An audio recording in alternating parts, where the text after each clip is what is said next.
Here's some things that people don't tell you about a laparoscopic myomectomy, aka getting your fibroids removed from the uterus.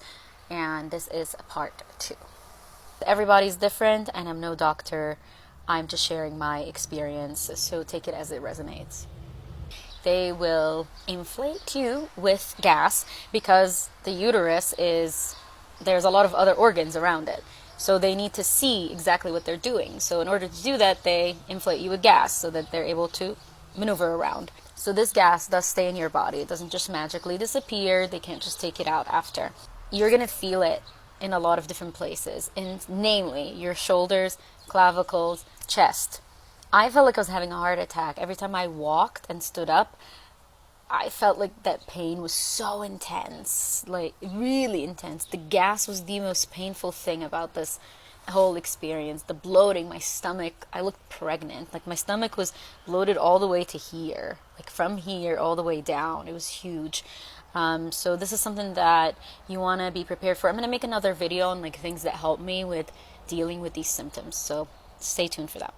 Pain in the chest and shoulders, like I said, again, from the gas, don't be alarmed. That is the gas. Mobility, oh my goodness, mobility is going to be the biggest thing, the biggest challenge. I feel like I said that for gas too. I guess those two. But with mobility, because they tell you it's a simple surgery, you're going to get out and go back to work. Girl, no, I can't get up and just go to work. I had to stay in the hospital for one night. I don't know how they do it in the US, but here you have to stay one night. They check in on you. I could not walk the first night. I was throwing up and I felt lightheaded and dizzy every time I got up. And then when I came home to recover, it's been 1 week since, now I can walk.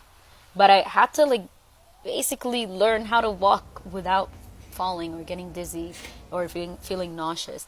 Walking is hard, but even more than that, laughing, coughing, reaching, it's so hard to reach. I'm sitting upright right now. That's something I can do, and I'm slowly seeing a difference every day since I left the hospital in my mobility. And the biggest tip that they're going to give you is to mobilize as soon as you can, because that actually helps speed up the healing process. So if you can get up and walk a little bit, also helps prevent blood clots. So that was my doctor's biggest suggestion, is to mobilize right away. So I did that, but you're going to find all the simple things that you used to do and never even considered to be anything wow, like reaching from a top shelf to grab something or bending over. All that is going to be a challenge. So you're going to need support. I had support the first few days when I got out, and I still think I need support. I don't feel completely independent. I can't carry anything, and they suggest you don't do that for 2 to 4 weeks.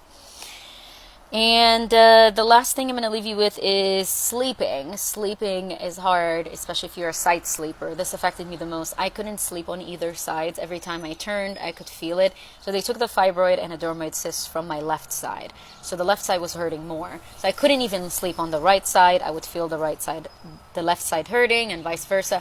So I had to sleep on my back. I still sleep on my back. I can't turn on my sides, and it's been 1 week. Everybody's different, of course, but be prepared for that. Getting yourself cushion, good pillows, a little bit upright, and something under your knees could probably help. And just so you know, the healing time for this surgery is 2 to 4 weeks. So depending on your strength, if you were training before, how you were before, your fitness levels, all these things. I have an amazing doctor, like I said, so she's been checking in with me. I've sent her how my wounds look. She said everything is fine. I'm going to see her in another week, so that's 2 weeks from the surgery, to assess how I am and how can I move forward, and if I'm going to be able to travel anytime soon. But I know for now I cannot lift up a damn thing. So I hope that video helped you, and stay tuned for the next one, where I'm going to share with you some remedies that help me heal during this process.